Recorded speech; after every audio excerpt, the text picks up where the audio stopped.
Okay, everybody, good morning. Thanks for joining us at another Ryanair press conference here in Dublin. I'm joined by David O'Brien, our Chief Commercial Officer, and Kevin Toland of the DA. So, Kevin, thank you very much for joining us this morning. We're going to talk to you about the growth that's coming with our summer 2018 schedule. We'll give you a general business update on all things Ireland, all things Europe, and we will get to a Q&A where I expect you'll ask us about Alitalia, Air Berlin, seats, bags, whatever else you want to ask about. That's absolutely fine. I'm going to ask David to introduce Kevin, and then we're going to ask Kevin to say a few words, and then we'll get into the presentation standard. Thanks. Yeah, it gives us a lot of pleasure to invite Kevin to this meeting. It's been 4 years since we took over at Dublin Airport, coincided with a good move by the government also in removing the tax. And DAA under Kevin took full advantage of that. If I'm not mistaken, Dublin Airport has grown from less than 20 million passengers to about 30 million passengers in the short space of 4 years. And I'm equally pleased that Ryanair has played a great role in that, delivering the greater part of those numbers, which really wouldn't be possible without the leadership that Kevin brought to it. I'm sure we should provide you with a valedictory moment to say goodbye to us all, and wish you, of course, every success in the food business. Thank you, David. Good morning, everybody. I'd like to say I'm delighted to be here. It's about 4 years since Michael and I got DAA and Ryanair back into growth. Over that time period, DAA has grown by nearly 50%, and I'm absolutely proud to say that our business with Ryanair has grown by 50%. They're a core partner, and I've often said to people we're absolutely privileged in Dublin to have Ryanair having its home base here in Ireland, and particularly in Dublin Airport. They're a great supporter of growth, they're a great driver of growth. I'd like to publicly acknowledge the great support and commitment they've not just given to me but to Dublin Airport and our organisation, particularly in driving the need and support broadly for our new runway. So thank you, David. Delighted to be here. I continue to be a very frequent customer, particularly as the food industry is scattered over lots of parts of Europe where the very extensive Ryanair network goes. I think it's interesting, we were chatting this morning to say that Ryanair out of Dublin now goes to 90 destinations, which is the same as Heathrow in total on the short haul side. So delighted to be here, and thanks for all your support and partnership. Great. In my time. Thanks, Kevin. Thanks, Kevin. Okay, and we'll quickly get to the details of the schedule that we're announcing. So the gap between ourselves and the competition continues to widen. You know, we've increased the guidance to 130 million annual traffic. That's up 9% this year. Always Getting Better continues, and we recently announced in London some new initiatives under Always Getting Better, which I'll touch on later.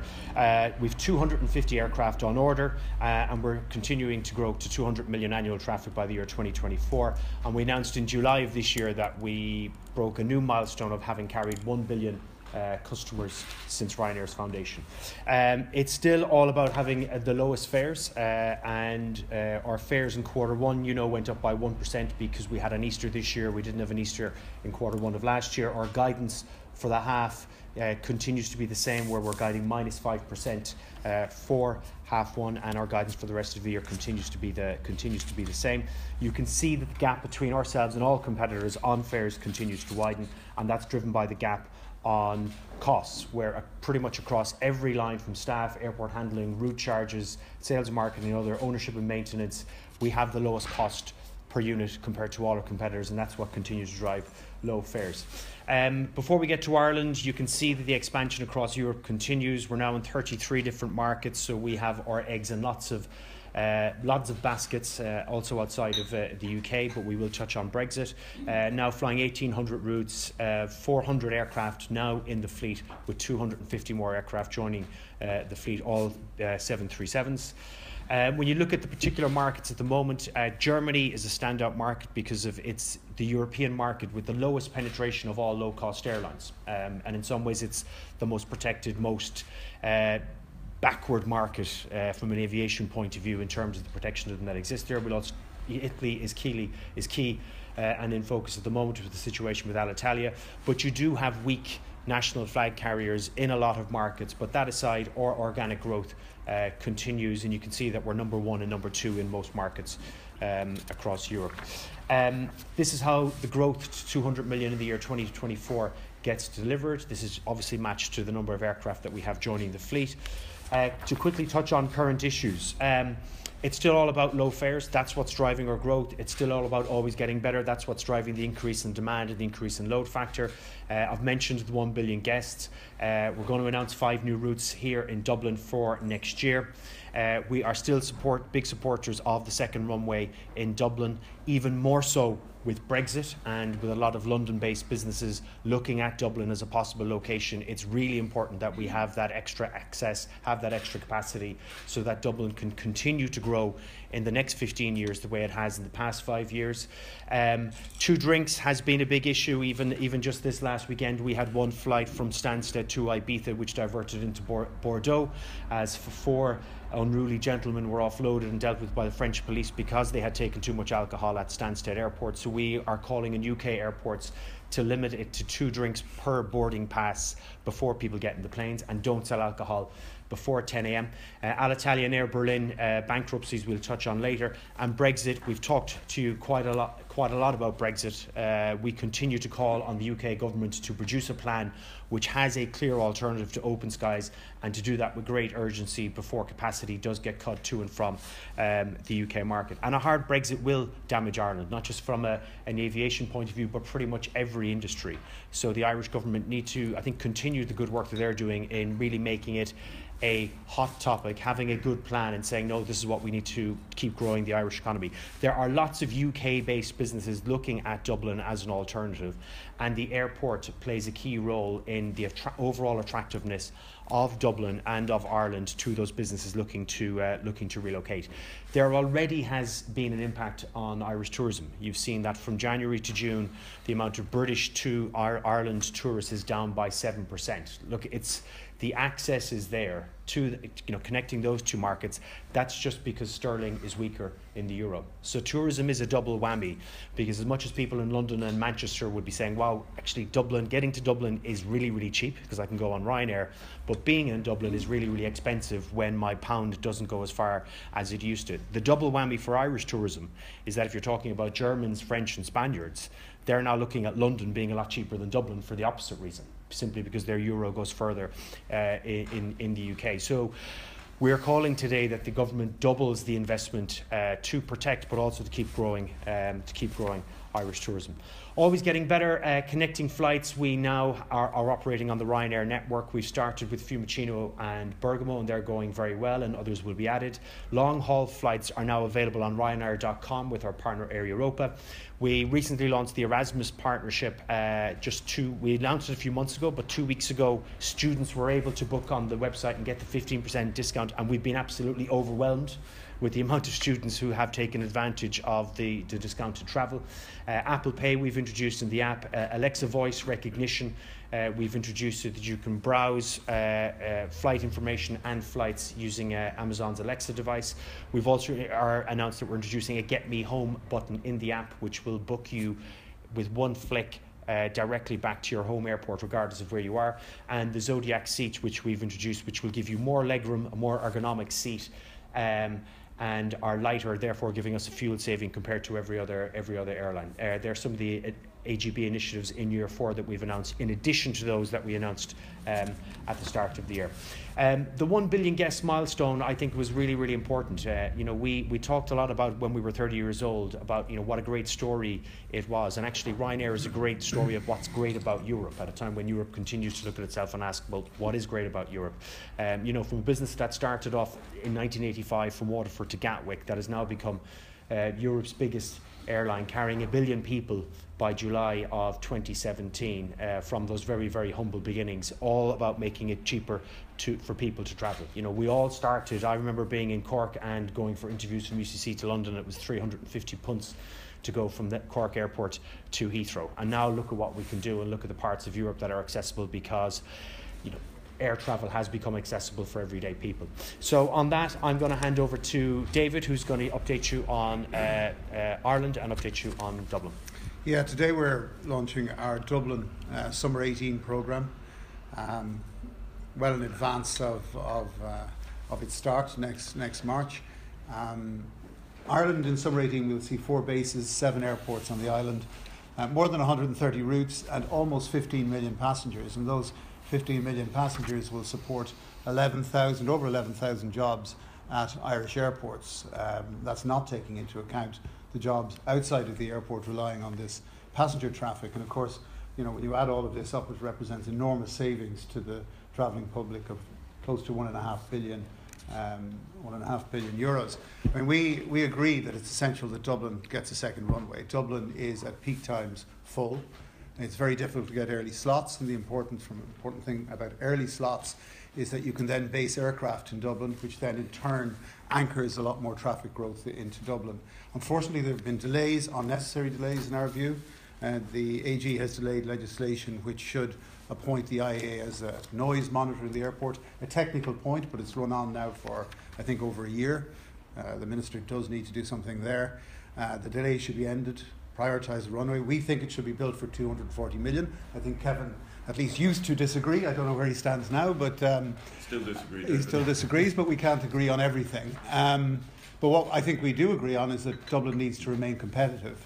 I mean, one of the, if you like, side effects of the tremendous success under Kevin's tenure is that Dublin Airport is really punching well above its weight, with more EU traffic from routes from Ryanair alone than Heathrow has in total. If you consider Athens, with 14 island airports all around Athens, with the weather that we don't have, all of these things, has 20 million passengers per annum, and Dublin has 30. It's crucially important that Dublin remains or becomes even more competitive. If you look at markets such as Germany, which we'll touch on in a moment, and consider the options available to airlines flying from Germany, Palma de Mallorca, a favourite destination for Germans, is about €7 cheaper than Dublin and 200 kilometres less flying time. So, we're up against it as a country in maintaining this competitiveness. Anyway, we support the runway. We see that there's an opportunity as well from both a long-haul and short-haul point of view to exploit the Brexit situation. There is huge uncertainty arising from Brexit with respect to aviation, and we can go into a little bit of detail on that later. And Dublin can be presented as a strong alternative to London and the other EU cities from a touristic point of view, not least within the current environment, safety concerns, etc. We think there is an opportunity for Dublin. The runway is needed to exploit that.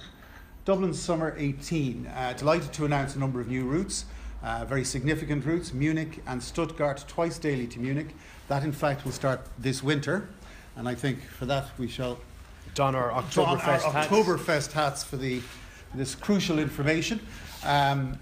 So Munich will be twice a day, Stuttgart daily, and we're increasing our Hamburg service from 4 times a week to daily.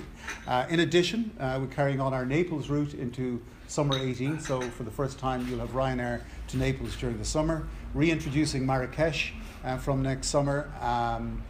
All in all, taking us to 90 routes, 27 based aircraft, almost 13 million passengers in Dublin. We will have more passengers in Dublin, for example, Ryanair alone, than Prague Airport has in total, which is a measure of our joint success and something that we have to hold on to and maintain that competitiveness. Almost 10,000 jobs arising from Ryanair flights at Dublin Airport. Germany is a particular focus for Ryanair, hence the hats this year, and it's a great opportunity for Ireland. Kenny's mentioned how we've become particularly reliant on the UK market for tourism, the short-haul tourism. Germany is a significant target market for Ireland, for Tourism Ireland, Fáilte Ireland and the Northern Ireland Tourist Board. Ryanair's Munich and Stuttgart routes, along with the other 10 routes that we will operate next summer, present a tremendous opportunity. And this opportunity needs to be grabbed. Tourism Ireland has done an outstanding job from what is described as earned advertising, earned media. Everybody in Germany is aware of Ireland. Ireland ranks well up in the top 10 in places that Germans are interested in visiting. So the question is, why aren't they here? In our view, they're not here in the numbers they should be, given the interest they've displayed, because they don't know how to get here or they can't get here. So we believe next year there really needs to be a big push, this year and into next year, a big push by Ireland into the German market with all sorts of advertising concentrated in the source major cities that we've identified here. A big opportunity for Ireland, and we're happy to be delivering, I think, in the order of 60% of all the growth between Ireland and Germany since Kevin joined DAA. In Germany, of course, there's another story, which is the Air Berlin stitch-up, whereby, remarkably, on the same day, the German government, Lufthansa and Air Berlin all made simultaneous announcements about the future of Air Berlin, whereby the German government provided a 150 million state aid loan to Air Berlin, utterly unnecessary. Air Berlin has the cash to fly people home. But the net effect is that Germany's number one airline will take over the better parts of Germany's number two airline, debt-free, thanks to the German government. We are the biggest airline in Europe, with the strongest balance sheet. We weren't invited to the conversation, which is hardly surprising when you have ministers describing the need for Lufthansa as an aviation champion, because Germany needs a German aviation champion. Minister Dobrindt, who's the economics minister, waving aside all state aid concerns, largely, I think, because it's Germany and he's a German. I can't imagine an Irish minister getting away with the same thing. In fact, not that they tried, but they never would have been able to do so. The net effect is that German citizens and consumers would be the losers. Fares will go up. If we look at the next slide here, a Lufthansa Air Berlin merger will take the combined entity to 60% of the German international or total market and well over 95% of the German domestic market. This would not be allowed in any other European country. We have, of course, made a complaint to the German Bundeskartellamt, which is the cartel office, and to the European Commission. We shall see what happens. We're not entirely hopeful. Great. Okay. I mean, just a couple of additional comments on Germany, because look, it's been a big focus for us, and while I'm still wearing my hat, to add in a few things to what David said. In some ways, Germany is becoming the banana republic of European aviation, which we obviously don't expect when you think the Germans do everything right. If you contrast the Alitalia process at the moment, which is following the letter of you get in 3 commissioners. Those commissioners are dealing with the bad parts of the business, and then they're inviting other airlines to bid for the good parts of the business. And the government is really backing off. Probably doing so because the Germans told them you have to do it that way. That's the black and white way to do it. But then at the same time, the Germans are obviously doing something that looks much more Mediterranean as a process, and it's a complete stitch-up, as David has described, that absolutely suits Lufthansa. Germany is still the market where you have the lowest penetration of low-cost airlines. It's the most protected market in Europe. German aviation still has a West German bias. Lufthansa are all about getting you to fly into Frankfurt and Munich. If you go to anyone living in a city in East Germany, or even Hamburg, Germany's second biggest city, they're like, why do I have to fly through Frankfurt or Munich to get to anywhere really far away? You currently have a city like Berlin, which has 2 airports, and 33 million capacity between those 2 airports in that one city, which is now about to move to 1 airport, the new BER terminal whenever that opens, which will have 27 million capacity. And the mayor of Berlin thinks this is a great thing and thinks that Ryanair shouldn't really have an opinion on this. So you have Germany's biggest city saying, no, we're going to go from having 33 million annual traffic to 27 million annual traffic, and we're fine with that. Less than Dublin. Yeah, less than Dublin. So we can't get our heads around that. We can't get our heads around the situation with Air Berlin. It's not going to slow us down growing in Germany, because it's still a fantastic market, because German consumers are also paying the highest fares in Europe. They love travelling, and they love the alternative that we're providing. And the growth that we've had, and we've more than doubled in size in Germany in the past number of years, that's simply because, nonsense aside, protectionism aside, the German consumer who decides in the end where they're going to, which seat they're going to put their bum on, is choosing Ryanair, and that's what we'll continue to do in Germany. Alcohol, I've already touched on. Look, it's less, and it's only 10:20. It's less of an issue in Ireland. Irish people love a drink, even though I did see at the weekend it was announced that we've gone from being the number 1 drinkers in Europe to not in the top 10 over the past 10 years, which probably isn't a bad thing. We don't generally see the same issues at Dublin or other Irish airports as we see at UK airports, and at UK airports it is predominantly Manchester, Liverpool, Glasgow, Prestwick.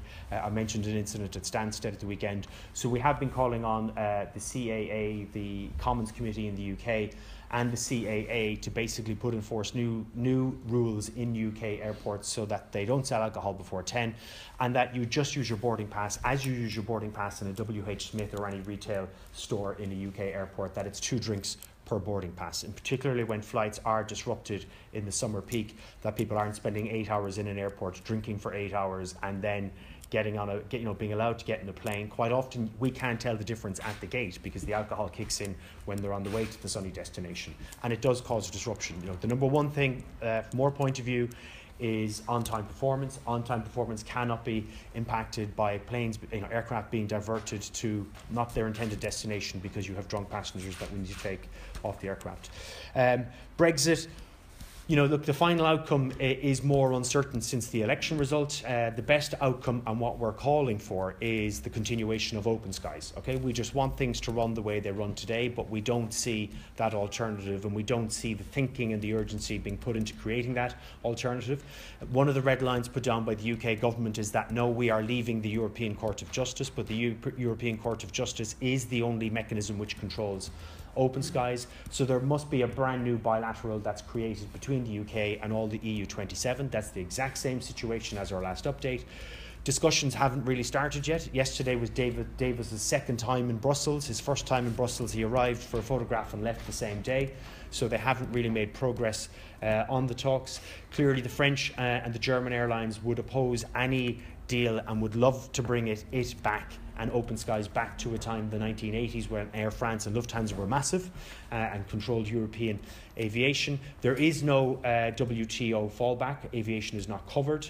And there is still the distinct possibility that flights to and from the Europe and the UK are disrupted and do not happen for a period of weeks or a period of months from April of 19. So we are again saying, and we will be saying this in London this week, people better start planning their summer 2019 holidays in Scotland or via the ferry to Ireland unless we see greater urgency. The urgency again, because we're announcing today a schedule that will take you all the way up until the end of October 2018. So we've got over a year's lead time in our schedules.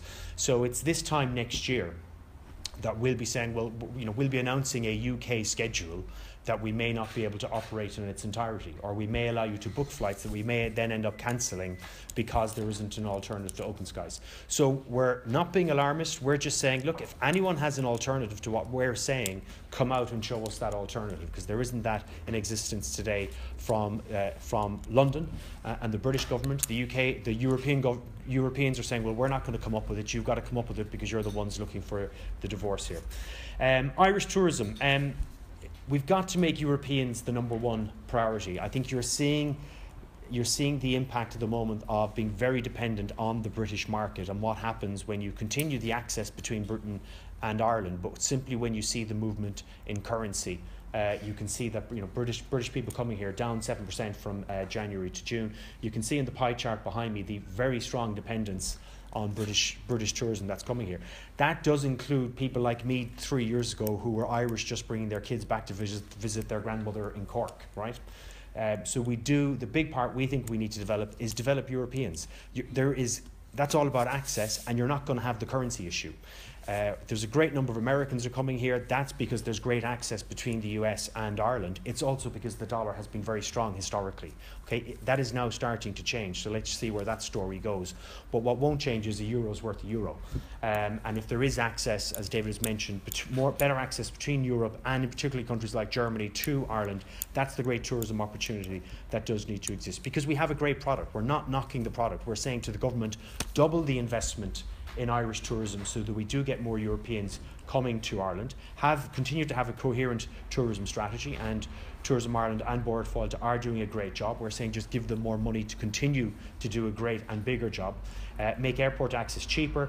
We have to fix the accommodation shortage. The number one complaint from people we interview coming to Ireland who are not Irish but coming to Ireland for a city break is it was really cheap to get there, maybe cheaper to get there being Dublin than anywhere else.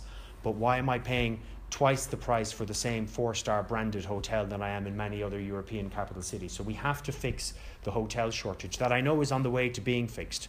But if you take last year, there were 20 hotel beds added in all of Dublin, and it's simply not good enough, and it's driving prices up. We need to keep prices down from airports to accommodation to restaurants, everything. Develop the south. I think, look, everyone would agree The Wild Atlantic Way is the gift that keeps on giving, and it's been great for the west of the country. I think Cork and Kerry, not just because I'm from Cork, have suffered a bit, and I think that needs to be, those tourists who came to Dublin, came to do the Wild Atlantic Way, now get them into the south of the country so they can see another product, if you like, and also explore the great outdoors. Ireland being a really good destination for Germans who will come, want to go to the Dingle Peninsula and spend all their time outdoors, walking on the water, develop the products that we have for those types of tourists.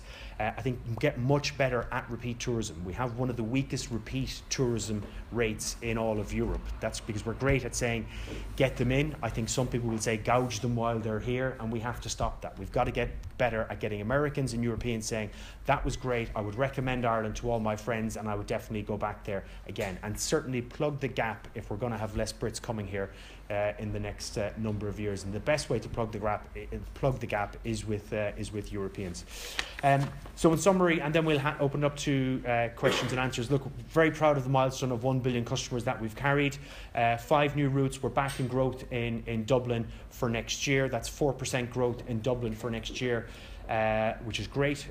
We continue to be big supporters of the second runway.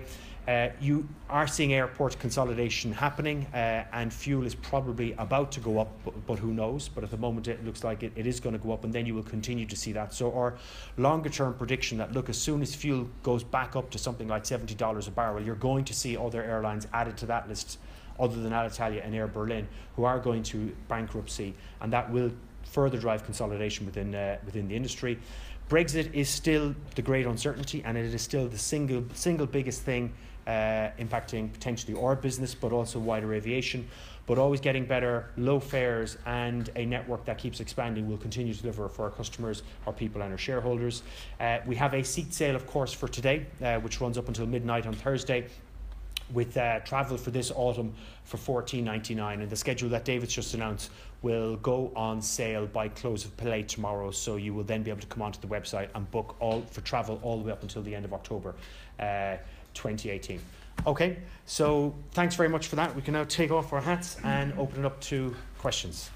This time last year, Kenny, Michael O'Leary was announcing the routes for Dublin for summer 2017, and Ryanair put 370,000 seats from Dublin for summer 17, and last year you blamed a lack of route incentives and that the DAA haven't done enough to extend route incentives. What's changed between last year and this year? What's made you increase the number of seats that you're offering? Okay, I'll pass them to David. Sure. No, they haven't done enough, and they continue not to do enough. Thankfully, there are two parts of the equation, and in Germany, airports are coming to us now with greater enthusiasm than they did before. You've got to bear in mind that whatever happens, Germany's number 2 airline is going to vanish, and it may well be absorbed into Lufthansa, but we see it as inevitable that the totality of that entity will shrink. And German airports are not stupid, and neither, by the way, are Irish airports, I might add, but they recognise this reality. The second thing is we see an opportunity. If you look at the Munich route is dominated by a single high fares airline. And our experience on routes such as Amsterdam and so on show that there is a huge demand that will allow the traffic to more than double. In fact, if you take Amsterdam, I think there were 5 flights a day on that route. Now there are 13.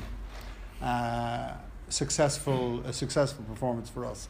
So I mean, there are many strands to the equation.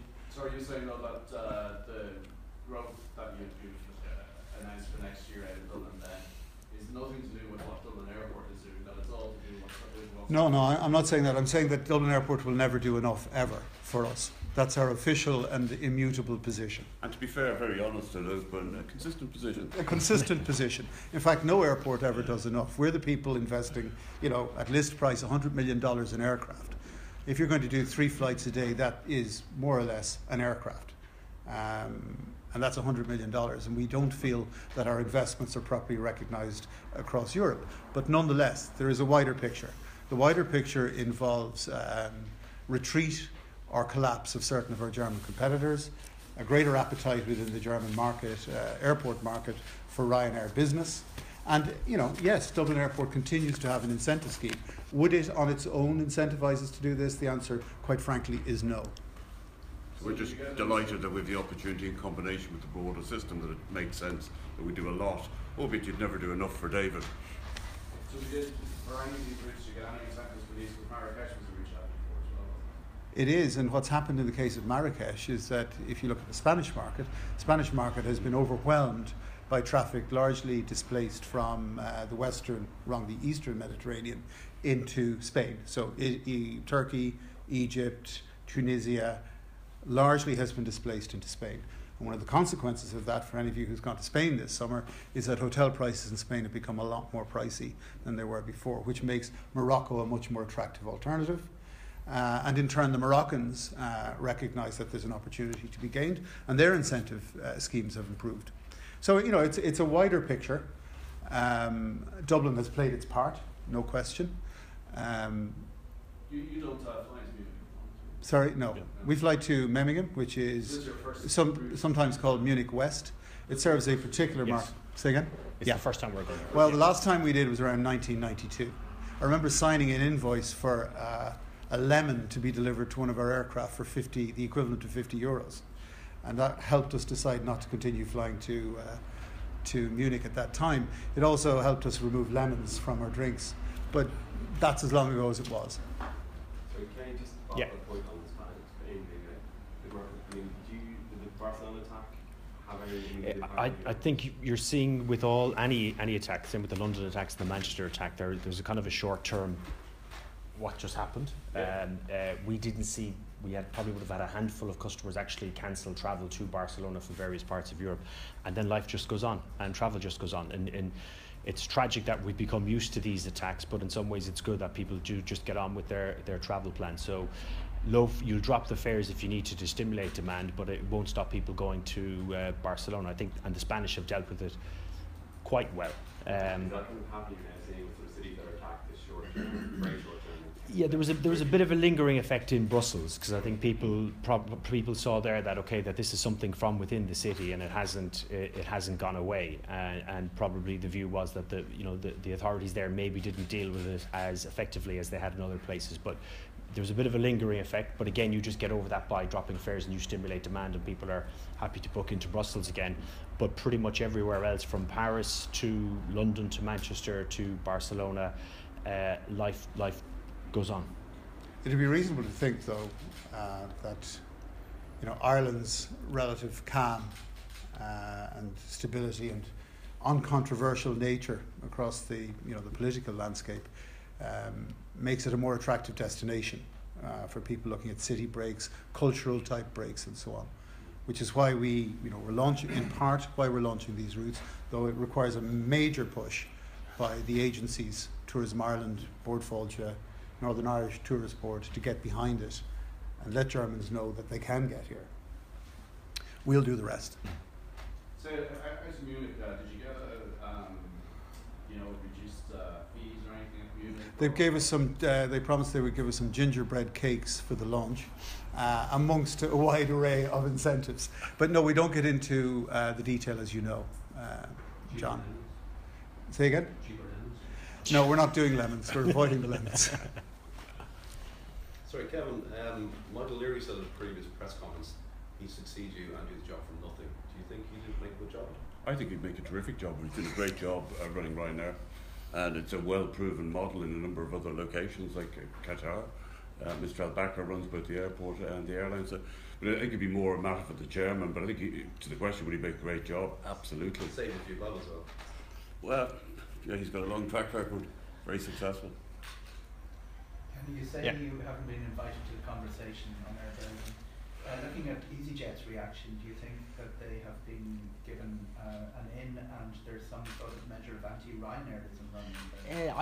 I don't think there's any anti-Ryanairism when we look at the demand and we look at all the various types of people who fly with Ryanair out of Germany. When you judge the response to Ryanair by German consumers, it's been great, and everything that we've wanted, and particularly everything we've done with always getting better for business travellers, better for families. Germans have loved it. I think more than anybody. And if I particularly look at the penetration rate of ancillary products by Germans, it's amongst the highest in Europe. So that means they love all the changes that we've made. So I don't think any issue with German consumers.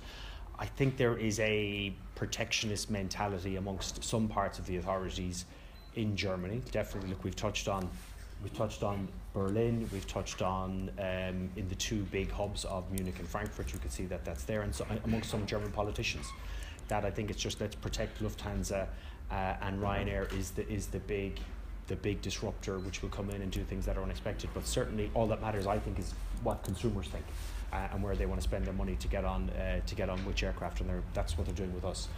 The rest we won't get too worried about. Look, we're bad at buying other airlines, but what we're good at is organic growth, and that's what we'll continue to do in Germany. So we will continue to complain to the Bundeskartellamt, to DG Comp in Brussels, but we were interested in some slots that Air Berlin would have had. But if you take what we've done in the past 4 years, we've doubled in size in Germany organically.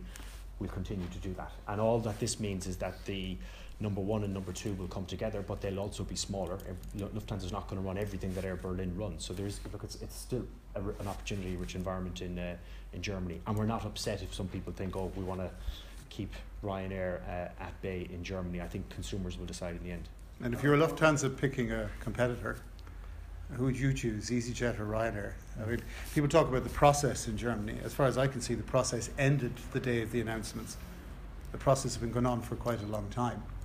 The current boss of Air Berlin is a former Lufthansa executive, and no right-minded executive would leave a company like Lufthansa to take over Air Berlin unless the process had started long before. So, it's clearly protectionist, it's clearly illegitimate. It'll probably succeed in the short term. How important are the slots at Dusseldorf? Is it possible to take the market anyway, even if you're excluded from the process? Yeah. I mean, I wouldn't want to overstate this. To build up business routes, you need higher frequencies, so you need 4 or 5 slots a day. But certainly we wouldn't be interested in being granted a couple of slots at Dusseldorf and forced, for example, to operate them on domestic routes, which is probably part of the plan. The difficulty about Germany is that what should have happened is Air Berlin should have gone bust. There should have been a gap in the German market, which then had airports competing with each other to secure new traffic. If it's simply a rationing out of pre-existing slots in a constrained environment, that doesn't achieve a lot. But I think over time, Lufthansa will find a severe case of indigestion as a result of absorbing Air Berlin. And secondly, they will shrink overall. The totality will shrink, and these slots will become available. It's a long time since you bought an airline and you closed it down, but why? We did that. We actually didn't buy an airline and close it down. We never bought an airline. We bought the assets of Buzz in the day and operated those assets, which were expensive, and over time we replaced those assets. Questions to Ryanair. Would you be calling on, given what you're saying about the importance of the inbound tourism market, would you be calling on government to leave the special 9% VAT rate for the hospitality sector? Yes. Yes, definitely. Yeah, and leave that in place because it's working, and we need to kind of keep in place what's working, but double the investment to do simple things like, look, you've seen the access now that Ryanair is going to create between Germany and Ireland. I would treble, quadruple the investment in advertising Ireland in those German cities which we have announced that we're now going to connect, so that Germans say, right, who, as David's mentioned already, have a nice predisposition towards Ireland. Now I can get there for $9.99. Absolutely great, and then they'll come in. We do that anyway. We will do that if they do it, and if they increase their spend on that. That gives us, we will fill the planes anyway, our model, okay? What we don't want to do is fill the planes at the lowest fares. If we're filling the planes and making a good return on that, we're going to add more frequencies. That's the way it simply works. That's more tourists here in Ireland. Good quality German tourists will come and spend everywhere. So we're saying keep the 9% VAT rate, tackle the things that need to be tackled, like accommodation, but also double or more the investment in attracting Europeans to come to Ireland. Do you have a view as to whether the DAA should go outside again for Kevin's successor? No. It's a matter for the board of the DAA. I mean, we've met lots of really good people inside the DAA in the course of our business. we meet lots of excellent people outside the DAA, so it's really a matter for the board. There's no question there's talent within and without, as I'm sure you know. Is there any update on interlining on how that's going with other airlines? It's technically like treacle. It's really, really slow.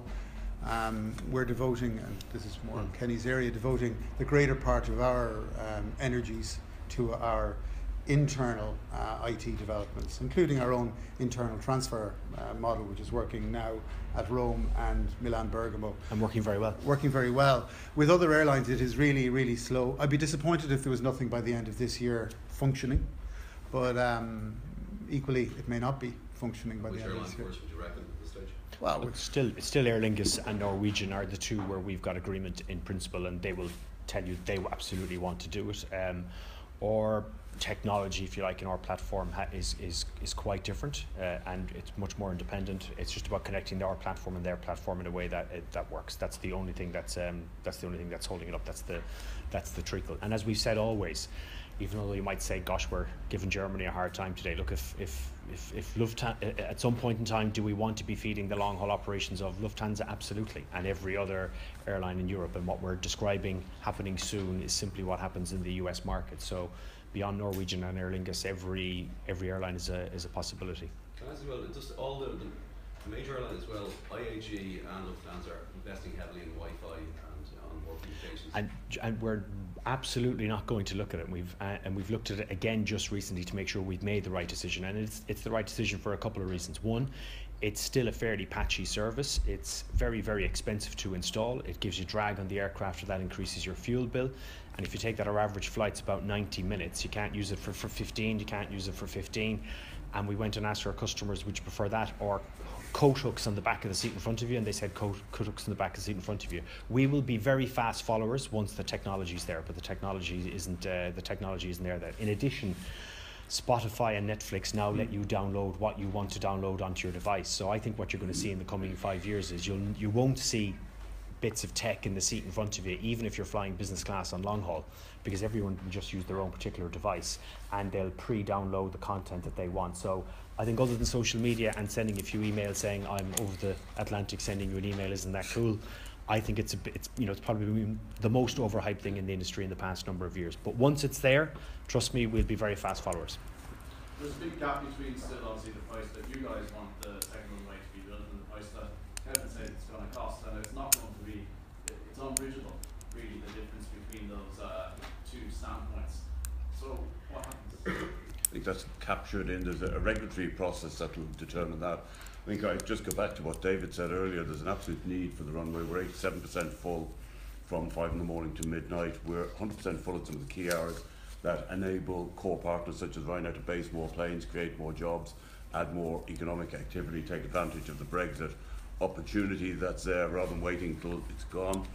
I think the cost is extraordinary value for money compared to other runway developments across Europe, and our focus, and we don't agree on everything, is to get it done quickly, make sure that it's very usable. We need to address two conditions to make sure that we're able to encourage Ryanair to continue to grow, base more planes and bring more jobs and create more economic activity in the country and let the economy north and south develop.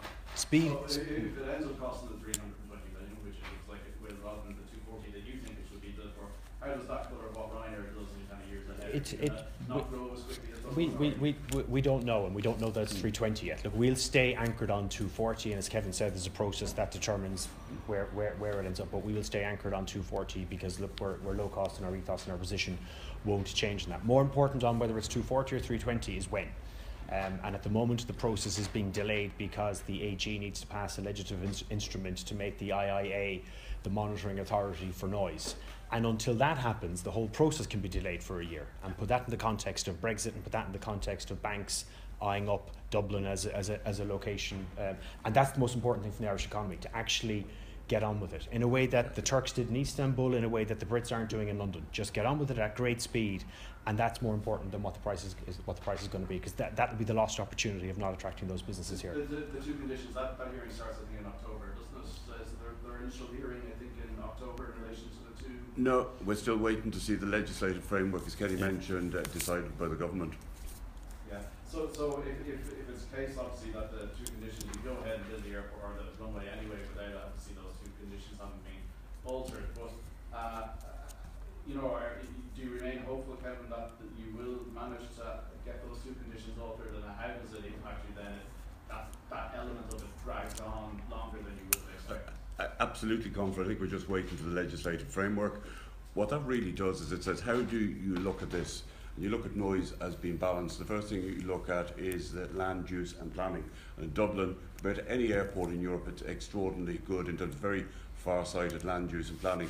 The second thing you look at is the type of planes that are used. 95% of the planes using Dublin Airport are the quietest type. I think if you look at the new Ryanair planes, the technology, less and less noise. And being able to grow and create less noise is really, really important. Thirdly, you look at the noise abatement and management procedures in place. We're very working with the air traffic control people, working with our partner airlines, very, very progressive systems in place to make sure that we manage and protect and minimise the amount of noise. It is an airport, there is noise, but it's actually a lot less than living beside a motorway. And then lastly, and most importantly, is when those factors are weighed up through a very comprehensive process, that there is any requirement for any restrictions on the operating, and we think there's absolutely no requirement warranted. So very, very confident in that, John. If the Minister or the AG was to move tomorrow on the statutory instrument, given past planning experience, Kevin, when is the earliest it will be delivered? We're looking at a couple of years, Vincent. I think I prefer not comment any more details until they finish their work. I think it's sitting there waiting to be done. But we're heading into 2020, 2021 as the earliest possible delivery. And really, we're chomping at the bit to be going at the maximum pace to keep taking advantage of the opportunities to keep growing, particularly with Brexit, that we don't have any impediments. You complained about not having access or not having been invited to the Air Berlin process. How proactive have you been in trying to get into that process? As I said, the process started long before the process was announced. And there's a degree of giving legitimacy to something that is fundamentally illegitimate by knocking on a door that we know is already locked. They know where we are. We're the biggest airline in Europe. We've the strongest balance sheet in Europe. They've been moved to comment on us more than once. And there's an expectation that we will be invited into the process, much as we were in Italy. There was an open process in Italy with several published stages. In the case of Germany, you have essentially on the same day 3 simultaneous announcements: Air Berlin, Lufthansa and the government announcing what the future will be, including the economy minister saying we don't really have to worry about competition concerns. So, there's a degree of legitimising a process that is illegitimate. Why not, make an approach yourselves? Why wait to be invited? Sorry? Why not make an approach yourselves? Why wait to be invited? We've announced our interest. But the normal, I don't even know who you'd approach at this stage. But the normal process is you get invited. So if you just contrast it with the exact same time, what's the way the process is being run in Italy, the administrator in any bankruptcy will invite interested parties to come and bid for assets of the business. That's the normal process running at the exact same time in Italy that hasn't been followed in Germany. And then if you take the statements that have been made around it, it is clearly not an open data room where people could come in and say, well, I'm interested in this. It's clearly open to Lufthansa only. I think earlier, you will take this to the Cartel Act. We have. Yes, we have. We have. Already, and to DG Comp in Brussels. How far will you push it? How much are you bothered in terms of pushing it further in Europe? I mean, can you try to block it at all? Do you try to block elements? Of course you can. Like we've made our objections in Brussels and Berlin, and they've both been responded to, and that now we'll start that process. Are we that bothered? We're mostly bothered. And I think if you go back to when we would have been talking about IAG buying Aer Lingus, we're bothered because there was such vehemence about Ryanair blocking Ryanair buying anyone. So it seems to be there's one rule for Ryanair, one rule for others, which we're saying in principle, no, make it one rule for all. And there's rules around state aid, which we're saying, no, everyone should follow the same rule book. More important though, we'll just say, look, we're just going to grow organically. What we've done in Germany has worked, and that will continue to work well. So on principle, we will continue to object. On principle, we'll push it as far as we can. As David said, you're going to end up with Lufthansa with a lot of distractions. Lufthansa is currently currently has had 14 strikes in the past 5 years. They're fighting with their pilots, fighting with their cabin crew, they're fighting with the GDS and the travel agents. They are fighting the Gulf guys. They are, acquiring businesses. So look, a distracted Lufthansa taking on a lot in some ways is going to be helpful for us and our ongoing organic growth in Germany. So the complaint, but you won't go as far as trying to actually prevent it? I think if we are complaining and we're putting forward our case, that is us trying to prevent it being done in the way that it looks like it's just going to be done, which we call a stitch up, which is there you go, Lufthansa, take whatever you want, and the German government will pick up the bad bits. I think the keeping open of Tegel is probably a bigger issue, or as big an issue in Germany. If Tegel remains open, that's a lot of capacity that German airports will have to now fight to fill. If someone moves into Tegel, maybe Hanover loses, and so on and so forth. I think that's as big an issue as Air Berlin. Has there been any communication in relation to Alitalia over the last few weeks, or has it all been kind of quiet? No, it's a published process. The process is quite transparent. It's the end of September is the next. The next major deadline is early October, where bids of a binding nature need to be submitted. But that's a public process, unlike the obscure, opaque process in Germany. So you'll be making one of those binding bids then? Well, we're making our way through the data room at the moment. Just to clarify on Air Berlin, I know you said you expressed your interest in what Larry said last week, that you will be interested in buying Air Berlin if you have access to the data. Is it still possible to see a bid before the middle of September? I know what Larry's speaking in Berlin tomorrow. Is he going to meet with managers, with the government at all tomorrow? No, not tomorrow. I'd prefer to kind of we'll have that press conference in Berlin tomorrow, and we'll kind of say, okay, what's our position there. So we'll hold that there for then. But look, the process hasn't followed. If you take what David just said on the Italian process, that has not followed. Even when Mr. Wilkeman was questioned last weekend on is there a data room, the German media were surprised to learn, there's a data room that competitor airlines can go in and investigate what's going on. So we are interested. Take it that that's our position in some of the assets of Berlin, principally, the routes that we thought we can make those work well for Ryanair, and we're interested in a process running the way the process should run. Forgot. Do you think Dublin is going to need a third terminal, and if so, how should it be delivered? Should it be independent or RTA? I think there's a process underway commissioned by the Minister to assess capacity, and within that terms of reference answer that question. I think we'll let that process play out. I think we're very focused on being competitive, able to grow, able to manage our capacity very well. I think I'm on the record as saying that we've plenty of capacity on the terminal side. In fact, our real capacity is getting that runway up and running by 2021. It's about getting more stands. It's adding more gate capacity, which we did in Pier 1, which Ryanair have been using this year. There's a new remote gate facility opening later this year south of Pier 4, Terminal 2. So really our focus is on usable, competitive capacity, and really it's a long way down the road, as I would see it, before a new terminal would be required. In terms of independence, I think it's a complication, it's a distraction. We need to stay very focused on doing the job in front of us, which is getting the runway done, getting it done quickly, and bringing on the sort of gate and stand capacity that will let our customers continue to grow and develop. Kevin, do you think sterling weakness will impact Dublin Airport's ability to grow as a transatlantic hub? Because obviously a large number of the passengers that do transit through Dublin come from UK. Are you concerned that sterling weakness, if it's persistent, will affect you? Not in the least, John. A couple of things. One, the UK transport sector can't get out of its own way. Two, Dublin, thanks to our very deep connectivity into the UK, is a great place if you need to go to North America. In fact, this summer, I think Heathrow and Gatwick have 7 or 8 internal flights. If you want to fly within the UK from Dublin, I think you can go to 25 UK cities. We're now the number 5 gateway to North America. What's much more important with respect to the UK is what David touched on earlier. 42% of our tourist numbers are coming in from the UK. that's falling, as Kenny mentioned, like a stone, down 7% so far this year. That whilst Ryanair and Dublin Airport are both up net, and I absolutely applaud the decision to expand in Germany, which will require money and marketing now.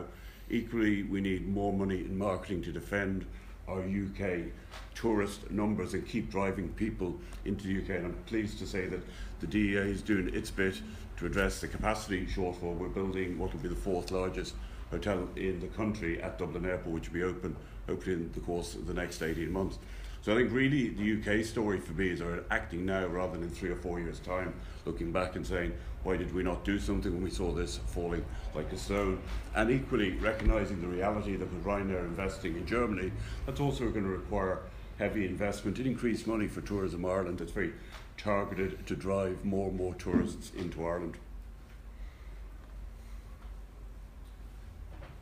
You say there's no need at the moment for a 3rd terminal, but I have noticed that passport control is a huge issue in terms of this is the first thing people see in this country, and it is quite slow when the queues go back, and suddenly you've got Irish citizens and EU citizens mixed in with every other country. Is there any way of alleviating that logjam? Absolutely, and it's underway. Not quick enough for me, but it's underway at present. We're going to be installing e-gates in Terminal 1 later this year, or more correctly stated, the Department of Justice will be installing e-gates in Terminal 1 and in Terminal 2, and we will be looking in due course to further expand the area. And we're working very closely with our airline partners to make sure that that process is as seamless as possible. And I think it's just one piece of what I'd call a factory flow.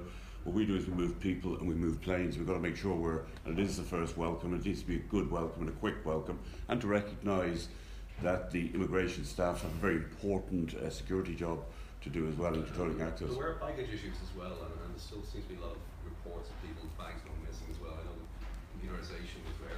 How's that situation at the moment? It's grand. We've got one of the lowest bag loss rates right across Europe. If you compare it to places like Heathrow, it's a fraction. We had a minor issue earlier in the summer, which most of our partners recovered very, very quickly from, and we resumed normal operation. So a slight computer upgrade glitch, which over a very short space of time, so there was a minor level of inconvenience. So, but I wouldn't confuse it with a baggage issue. It's a one-off issue that occurred, and our bag loss rates are very, very low. Exceptional. Kevin, can I ask you just on your last day, I mean, aside from the currency effect and the impact we get to tourists, do you think Brexit is going to have an impact on operations of an airport in terms of more checks, more passport checks, more, I don't know, checks on cargo coming through, more tariffs, more, what's your sense of how it will impact? I don't actually know, because I saw the Taoiseach was going to visit the Canadian border last weekend, and I said what he's going to find there is this ain't a soft border, and that's exactly what he saw. So I think where I sit, there are 4 big things in Brexit. Some things you can control or have some impact on, and some you can't. One you obviously can't have any impact on is the performance of the UK economy and the Irish economy. But then you get down to open skies, and if you look at since 1995, what David touched on earlier, and Kenny, there's been a 5-fold increase in route access across Europe since open skies came in. There's a 10-fold increase in competing route access, where you have more than one carrier on the route, and there's a similar chart of airfares coming down over that time period. So that's been the key catalyst that we can't lose any sight of, that's enabled and allowed development. The second thing is what is the border system that's put in place, and that does have the capacity, if it's a hard border, to create complication, delays, unnecessary infrastructure, bad passenger experience. And then the third thing, I think the one fundamentally for me is, we rely on aviation, airports, airlines and tourism for a key piece of the economic activity in this country. So we need to look at Brexit and say, how do we get ahead, defend the UK, go after new markets, and recognise that the UK with weaker sterling will also be a key competitor with Ireland for tourists. The Lake District, Cornwall, Devon, Scotland are competing against Dublin and the rest of Ireland for tourists. So we've got to be very quick, and they're spending more money, they're increasing their resources, they're trying to provide more air access, so I think we will get well ahead of them on that. So I think it's a big, big issue, and it's underlying uncertainty, and there's a lot of opportunities though within that, and we need to get the opportunities, whether that's the European Medical Agency to locate into Dublin Airport, whether it's getting more of the banks in. So we need to build on our strengths and move quickly and move now. And there's an increasing there's an increasing. Basic contingency planning and part of Dublin Airport. Continually, yes, we always are. Yeah.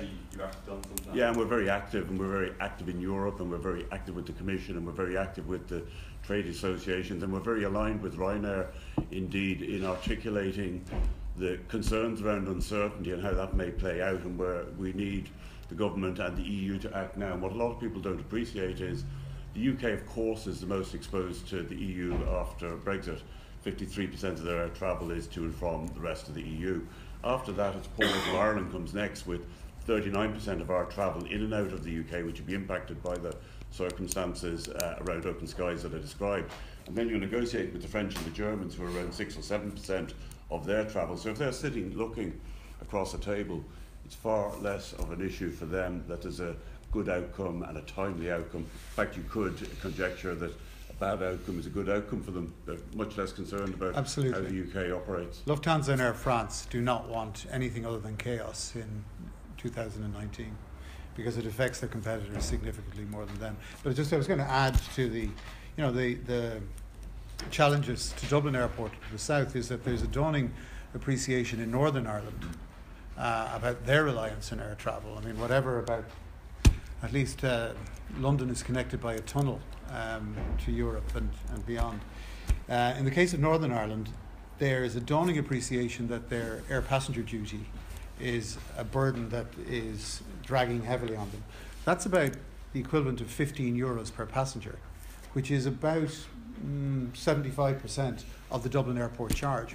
Were that removed, it does create a competitive challenge among other competitive challenges to Dublin Airport. So there are many things in the mix, and I think I would be surprised if Northern Ireland retains its air passenger duty beyond the end of next year.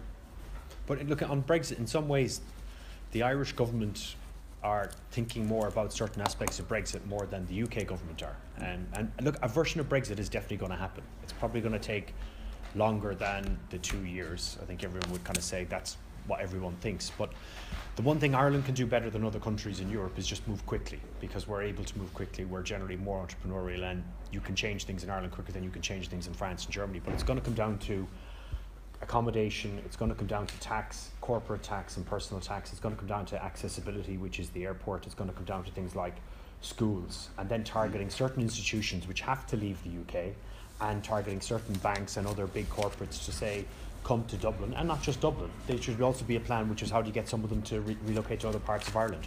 But the one thing we should just do is move very, very quickly. And if the second runway is there in 2021, and if we do have all of these various building blocks lining up over the next 5 years, that's the best way to plan it, but at greater speed than the French are, than the Germans are, etc., etc. Okay. Great. Thanks very much, everyone.